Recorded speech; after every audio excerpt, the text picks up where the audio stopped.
What on earth are you doing, Broomy? Busted me as polishing my helmet. We're at the 330 foot mark. What else do you do down here?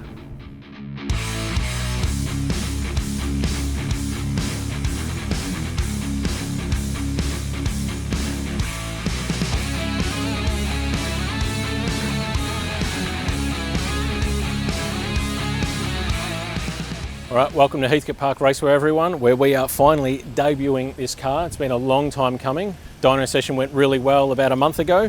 Track's had some major upgrades. We're really excited to see how this is progressing. Lance and his team are doing an unbelievable job here.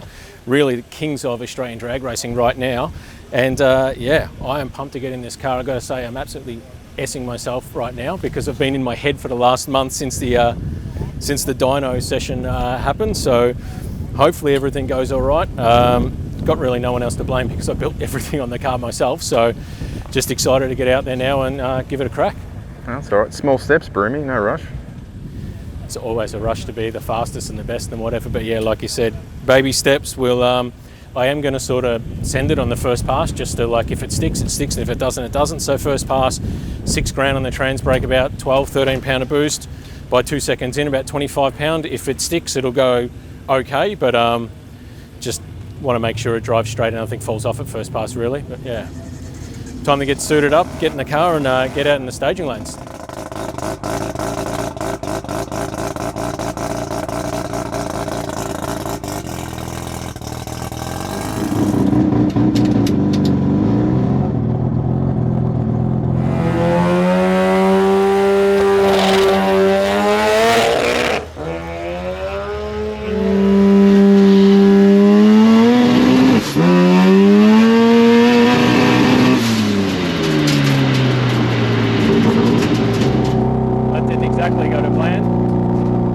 Go have a look at what the hell happened.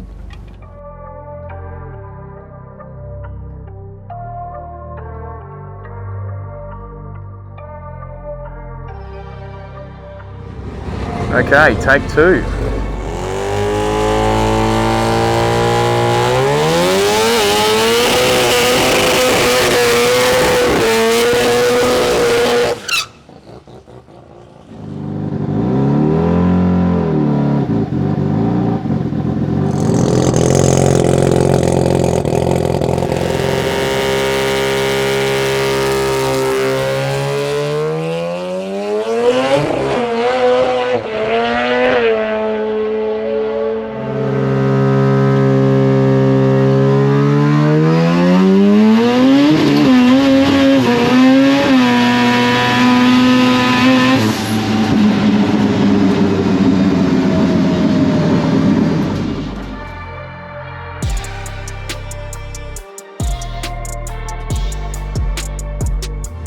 After two runs, Broomy, just off to a good start, mate.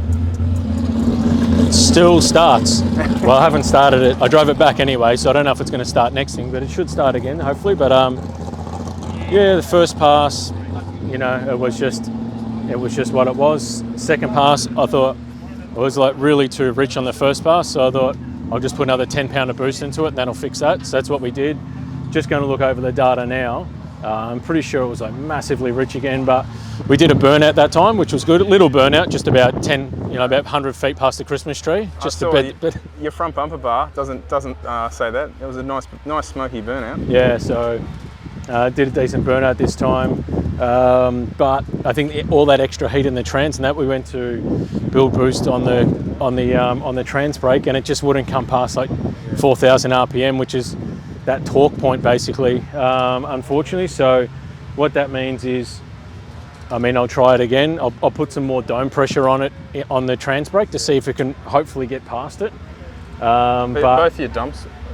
Yeah, dumps were on, and that. So, I mean, this is why the nitrous is in the car. So what I can do, well, what I'll be basically doing after this meet is sorting out that nitrous on the two-step and turning it on and off and when we want it on, and that'll be our torque in a bottle basically. So we made sure that the converter was pretty tight in this because we knew we were going to have the dumps and the nitrous, and the tight converter means it'll mile an hour in the back end and actually go fast instead of just slipping and blowing through the converter. So yeah, overall the steering wheel's really crooked.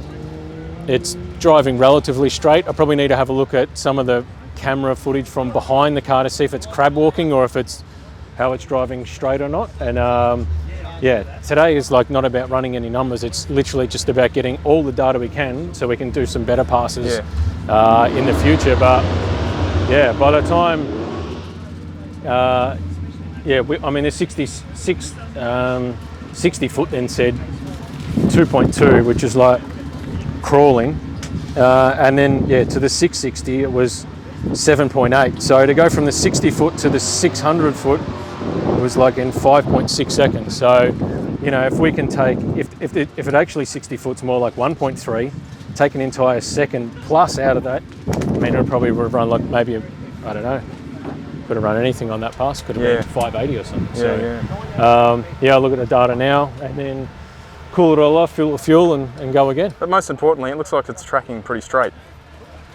Yeah, the steering wheel is definitely not straight, but the car seems to be driving straight. But yeah, I'll have to have a look at some of the video footage after today and just see if it is going straight or not. If it is, great. If it's not, do some tweaks on the bars and stuff like that. I'm sure this is the first time it's moved really anywhere in that, so things might shift a little bit, bed in and stuff like that. So yeah, we'll give it a go.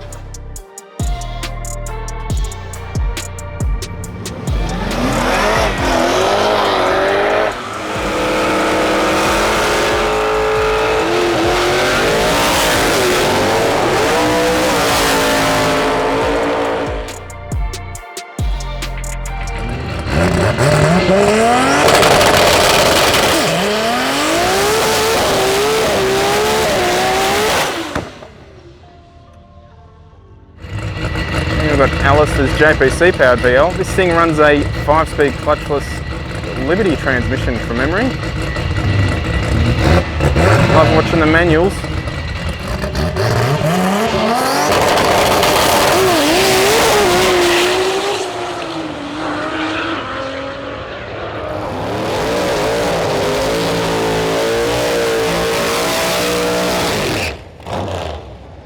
Often you see a Mercedes Vito at the drag strip. The old gas right van has been around for a long time. Unless they've changed it, it's powered by a big block. I think it's around 630 cubic inches. Bit of nitrous on top, but they don't always run the nitrous. Very cool.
misfiring a little bit, it feels like, so I haven't changed the plugs all day actually, so same ones from the dyno even, so I think that'll about do us for today, but gee, it's loud in here, I wonder if you can bloody hear me. But, oh, you know, it's still driving, that's a positive. It's just not getting off the line, I think I need to launch it higher RPM, but it's just spinning, it seems, as soon as it leaves, so I have to have a look at the chassis setup and stuff like that and see how we go. Action. Action. You got your work boots back on, Broomy. Oh, this is the end of day work attire back on because we've had successful, sort of. I guess it's still in one piece and that, so at least we've got some data now. That's successful for a rotary. That is successful for rotary, definitely. So got some stuff to look through now, got some actual data, got some definite issues. We're having a bit of trouble getting up on the trans brake. It's eventually coming up, but definitely going to need to put the gas on it and activate that. Seems to be squatting in the rear, so I probably have to revalve the shocks and get the compression side of it much harder and the extension side of it much softer so it can actually extend and plant the tyre. And also need a well and truly up to two-step on this. I think we're leaving then at 6,000, low 6,000s and about 10 pounder boost, and it just, as soon as you release the trans brake, the converter just grabs it and pulls it down like as if on a gear change in that, so because it's so tight, and it just nosedives. Like we're doing 1,560 foots, and then the last problem is they've got to look at is the wastegate pressure sensor, which is what it essentially dictates what the boost controller does to the top of the wastegate, is oscillating like this. It wasn't doing that in the morning, so I don't know if maybe we've got a hole in one of the lines or the sensors failed or something slightly. So I need to look at that, because early in the day on the second pass, I think we ran 30 pounder boost and it was all working as it should. And those last couple of passes we were running 18, 20 pounder boost only. And the 20 pounder boost tune up, I haven't spent that much on. It's really mega rich, which you probably hear it misfiring, carrying on the deep end of that. So overall it's still in one piece, well, except for the front bar where it's a bit singed, but I'm pretty happy with that. It's still going, it's still working all right. And yeah, we're live to fight another day. So hopefully, definitely won't be 3 years between races like it was last time. So hopefully you get out in February, get out at some point in time, maybe even next week. You've got to have a look at the schedule and go out and have some more fun. No, I think it was a pretty successful day, Broomy. Well done. Yeah, thanks everyone for watching, all the support. There's plenty of people that come past today and said they'd seen the series and that and loved the car. So it means a lot when people look at it and like what we've done here. So keep watching and yeah, thanks a lot, and I'll see you next time. Make sure you don't miss any of the build by liking and subscribing to the channel.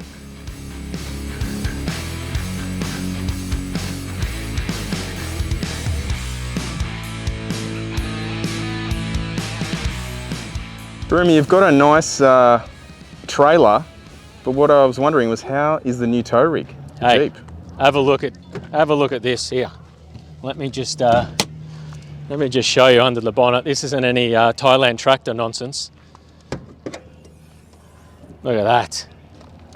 Hemi V8 power. Not a lot of choice in the new car market these days. If you want a petrol V8, you're basically looking at this, which is a very modern interior, something from 2020 onwards. Basically, you get your DAB, you've got your CarPlay, Apple CarPlay, all your mod cons and stuff, or you can choose a Y62 Patrol and get an interior from basically 2005 with none of that. So choice was pretty easy. I drove this. This actually drives a lot like a Ford Territory because it's that kind of architecture. Whereas your 300 series, your 200 series, your Y62 Patrols, they're giant big tanks built on cab over chassis sort of things, and this thing drives great. I'm really impressed with how it's driven. The tilter trailer is next level. It's so good, towing a trailer with electric brakes and stuff like that, and not getting rammed up the butt every time you put the foot on the brake with a hire car trailer. But overall, everything is mint in that. So yeah, I'm thoroughly impressed with this setup. And anyone that's got a Commodore V8 and they're thinking, oh, what do I do? There's nothing else on the market that I can buy that's petrol V8.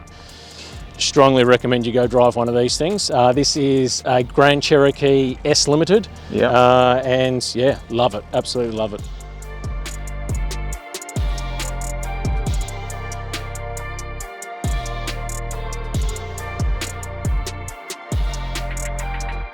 I haven't got a hat. No one will recognise me. Hey? No one will recognise me without my hat on backwards.